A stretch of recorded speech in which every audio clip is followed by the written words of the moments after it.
Class 10th की तीसरी तीसरी प्रश्नावली की 3.4 सारणी बहुत इम्पोर्टेंट सारणी है।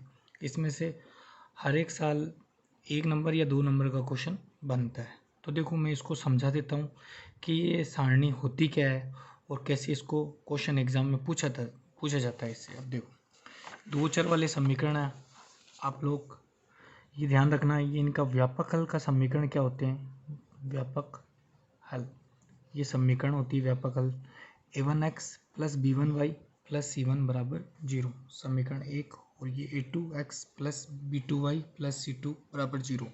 ये a1 और a2 क्या होते हैं, x के गुणांक होते हैं, और b1 और b2 क्या होते हैं, y के गुणांक, c1 और c2 अचर। ठीक है। अब देखो मैं ये सारणी के हर एक बिंदु समझा देता हूँ आपको। पहला बिंदु समझा देता हूँ, पहला पॉइंट है, जैसे पहले पॉइंट के बारे में बता देता हूँ, x माइनस 2y बराबर 0। ठीक है। और क्या दिया, 3x प्लस 4y माइनस 20 बराबर 0। ठीक है। अब देखो सबसे पहले आप इन व्यापक हल से तुलना करो कि इसमें a1 क्या है, a2 क्या है, b1 क्या है, b2 क्या है और c1 c2 क्या है। देखो सबसे पहले मैं चेक कर लेता हूँ, समीकरण 1 इसको दे दूंगा, समीकरण 2। तो मैं इस समीकरणों को व्यापक हल से तुलना करूंगा। तो तुलना करने पर आपको a1 a2 और b1 b2 c1 c2 निकालना है। तो a1 और a2 की a1 क्या है, पहले a1 चेक करो। a1 होता है x का गुणांक। ठीक है, x का गुणांक होता है वही a1 होता है। तो यहाँ पे x का गुणांक क्या है, यहाँ पे x का गुणांक कुछ नहीं है, इसका मतलब 1 है, क्योंकि 1 होता है वो हर संख्या के साथ में गुणा रहता है। ठीक है, तो a1 का मान कितना आ गया, 1। ठीक है।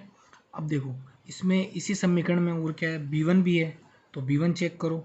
b1 क्या आ जाएगा, b1 होता है y का गुणांक। यहाँ पे y का गुणांक कितना है, 2, लेकिन 2 नहीं है, -2 है। क्यों, क्योंकि यहाँ पे प्लस है, व्यापक हल में क्या है, प्लस है। तो यहाँ पे b1 का गुणांक कितना है, -2। और c1 कितना है, अब देखो c1 यहाँ पे कुछ नहीं है, मतलब यहाँ पे यदि मैं प्लस में 0 ऐड कर दूँ, ठीक है, प्लस में यहाँ पे प्लस 0 लगा के ऐड कर दूँ इस समीकरण में, तो कोई फ़र्क नहीं पड़ेगा इस समीकरण को। ठीक है, तो यहाँ पे c1 क्या हो जाता है, कुछ नहीं दिया हुआ, तो इसका मतलब 0 है। ठीक है, इसी प्रकार से मैं a2 देख लेता हूँ समीकरण 2 से। a2 क्या है, a2 है x का गुणांक। यहाँ पे देखो x का गुणांक कितना है, 3, तो a2 कितना आ गया, 3। सेम b2 कितना है, b2 है y का गुणांक, कितना है y का गुणांक, 4, प्लस का 4 ही है। ठीक है, सेम c2 कितना है, c2 प्लस आना चाहिए, लेकिन यहाँ पे क्या है, माइनस, तो माइनस का कितना आ जाएगा, माइनस का 20। ठीक है, ये a1 a2 और b1 b2 c1 और c2 आपको मालूम हो गया। ठीक है, अब देखो, अब मैं इस समीकरण से बताता हूँ आपको कि यहाँ पे क्या क्या पूछ सकता है आपको ये पूछ सकता है अनुपातों की तुलना कीजिए। ठीक है, यह पूछ सकता है कि इन दोनों समीकरणों का ग्राफीय निरूपण कैसा होगा। ठीक है, ग्राफीय निरूपण के लिए आप क्या करोगे, सबसे पहले इनका अनुपातों की तुलना कर लोगे। अनुपातों की तुलना कैसे करते हैं, a1/a2 कर दोगे। ठीक है, a1/a2 करोगे, a1 कितना है, a1 आपके पास 1/3। ठीक है, b1/b2 कितना है, b1 आपके पास -2 और b2 कितना है, 4। सेम c1/c2 कितना है आपके पास, 0/-20। ठीक है, अब देखो आपको इस समीकरण में तुलना करनी है कि ये ग्राफीय निरूपण क्या होगा। ग्राफीय निरूपण का, यदि आपके अनुपातों की तुलना कर रहे हो आप और a1/a2 और b1/b2 आपस में बराबर नहीं आते हैं, तो आपका ग्राफीय निरूपण क्या होगा, प्रतिच्छेद करती हुई रेखाएं। अब मैं यहाँ पे चेक करता हूँ a1 और a2 मेरे यहाँ बराबर आ रहे हैं, नहीं आ रहे। देखो a1/a2 और b1/b2 क्या आपस में बराबर है, a1/a2 कितना है, 1/3। ठीक है, b1 और b1/b2 कितना है, -2/4। ये आपस में बराबर नहीं है, तो आपका ग्राफीय निरूपण कैसा होगा, ग्राफ आपका जो बनेगा, ग्राफ में चित्र बनेगा वो इस टाइप से बनेगा। ठीक है, प्रतिच्छेद करती हुई रेखाएं, जो दो रेखाएं होंगी समीकरण 1 और समीकरण 2 से, तो उनकी रेखाएं कैसी बनेगी, हमेशा प्रतिच्छेद करती हुई रेखाएं। ठीक है, तो इसका ग्राफीय निरूपण कैसा बनेगा, इसका ग्राफीय निरूपण बनेगा आपके प्रतिच्छेद करती हुई रेखाएं। अब देखो इसका बीजगणितीय रूप निरूपण कितना हो, मतलब इसका हल कितने होंगे, हल इसके क्या होंगे, हल इसका एक हल होगा। ठीक है, यदि ग्राफ बनेगा तो ग्राफ में एक ही हल होता है, जैसे कि एक बिंदु पे कट कर रहा है तो यहाँ पे आप x और y का मान निकाल लेते हो, x और y का, वही आपका हल होता है ग्राफ के अकॉर्डिंग। ठीक है, तो एक ही हल निकलता है, 4-5 तो निकलते नहीं है। ठीक है, तो आपका इसका बीजगणितीय निरूपण कितना आ गया, केवल एक हल होगा। और समीकरण युग्म क्या होगा, ये इंपॉर्टेंट है, ये एग्जाम में पूछता है बहुत बार कि इसका प्रतिच्छेद करती हुई रेखाओं का समीकरण युग्म क्या होता है, संगत होता है। ठीक है, अब देखो इसी प्रकार से मैं आपको दूसरा पॉइंट बता देता हूँ। ठीक है, दूसरा पॉइंट देख लो, दूसरी समीकरण दी हुई आपको 2x प्लस 3y माइनस 9 बराबर 0, 4x प्लस 6y माइनस 18 बराबर 0। इसमें समीकरण 1 व 2 से चेक करो, a1 a2 b1 b2 c1 c2 check करो। a1 क्या होगा, x का गुणांक कितना है, 2।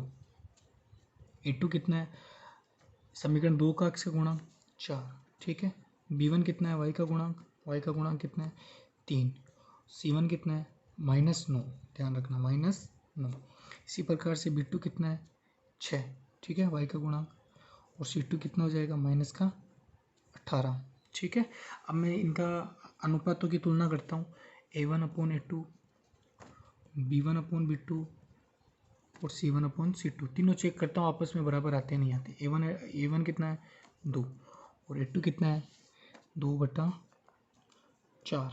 b1 कितना है, b1 आपके पास 3/6, और c1 कितना है, -9/18। इनको मैं कैंसिल आउट करूँगा, 2 एकम 2, 2 दूनी 4, 1/2, 3 एकम 3, 3 दूनी 6, यहाँ पर माइनस से माइनस कैंसिल आउट, 9 एकम 9, 9 दूनी 18। मतलब ये तीनों के तीनों आपस में क्या आ रहे हैं, तीनों के तीनों बराबर आ रहे हैं। तो आपका यदि तीनों के तीनों दोनों समीकरणों के a1/a2 इनकी तुलना आपस में बराबर आती है, तो आपकी ग्राफ में कैसा चित्र बनेगा, ग्राफ में चित्र बनेगा आपका संपाती रेखाएं। संपाती रेखाएं कैसे होती है, मतलब एक रेखा के ऊपर ही दूसरी रेखा बनेगी। ठीक है, एक रेखा के ऊपर ही दूसरी रेखा बनती है, जो अपने को दिखाई नहीं देती, उसे संपाती कहते हैं, एक के ऊपर दूसरी रहती है। ठीक है, ये होता है इसका ग्राफीय निरूपण, मतलब संपाती रेखाएं, इसको बोलते हैं संपाती रेखाएं। ठीक है, अब देखो इसका बीजगणितीय निरूपण देखते हैं कि इनके हल क्या होंगे। इनके हल होगा इसका, इसमें देखो ग्राफ के अंदर आप चेक करोगे तो आपको पता है यहाँ x और y में कोई भी हल नहीं आ रहा है, मतलब सॉरी, इसमें बहुत सारे हल आ रहे हैं, मतलब दोनों संपाती रेखाएं हैं, तो ये बहुत बिंदुओं पर प्रतिच्छेद कर रही है। ठीक है, तो इसके अनेक हल होंगे, मतलब x और y के अनेक हल मिलेंगे, तो इसमें अपने को बीजगणितीय निरूपण इसका क्या होगा, संपाती रेखाओं का अनेक हल होता है। ठीक है, और इनका समीकरण युग्म क्या होगा, संगत। ये जो रेखाएं होगी वो कैसी होगी, संगति। ठीक है, अब तीसरा बिंदु भी देख लो। तीसरा बिंदु क्या कह रहा है, समीकरण दी हुई है, x प्लस 2y माइनस 4 बराबर 0, 2x प्लस 4y माइनस 12 बराबर 0। अब इसमें आप चेक करो, a1 क्या है, a1 है 1, x का गुणांक 1 ही है, b1 कितना है, y का गुणांक कितना है, 2, c1 कितना है, -4। ठीक है, अब इसके बाद में a2 देखूंगा मैं, a2 कितना है, 2, x का गुणांक, सेम b2 कितना है, 4, देन c2 कितना है, -12। ठीक है, इनका अनुपातों की तुलना कर लूँगा और मैं चेक करूँगा क्या आंसर आएगा। ठीक है, अनुपात देखता हूँ मैं, a1/a2 करूँगा, मतलब 1/2। ठीक है, बराबर 2/4, देन उसके बाद -4/-12, माइनस से माइनस कैंसिल आउट, कट रहा है क्या, काट लो, 4 एकम 4, 4 12, 2 एकम 2, 2 दूनी 4, मतलब आपके पास में 1/2 बराबर 1/2 बराबर 1/3।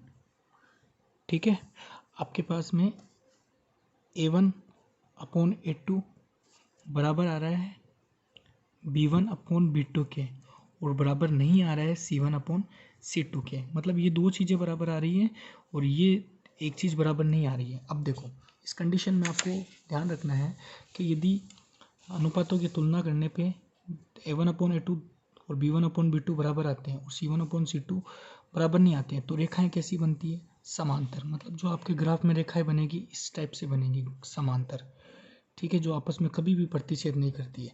अब आपको पता है इसका ग्राफ ही निरूपण समांतर रेखाएं बनेगी, तो इसका हल क्या होगा, मतलब इसका बीजगणितीय निरूपण क्या होगा? बीजगणितीय निरूपण मतलब दोनों रेखाएं आपस में कोई जगह नहीं काट रही है, तो इसका हल भी नहीं होगा, एक्स और वाई का मान भी नहीं निकलेगा, तो इसका बीजगणितीय निरूपण क्या होगा? बीजगणित में कोई हल नहीं होगा, ठीक है। यदि बराबर आते हैं तो कोई हल नहीं है। और समीकरण युग्म क्या होता है इसका? असंगत, ठीक है प्यारे बच्चों, असंगत।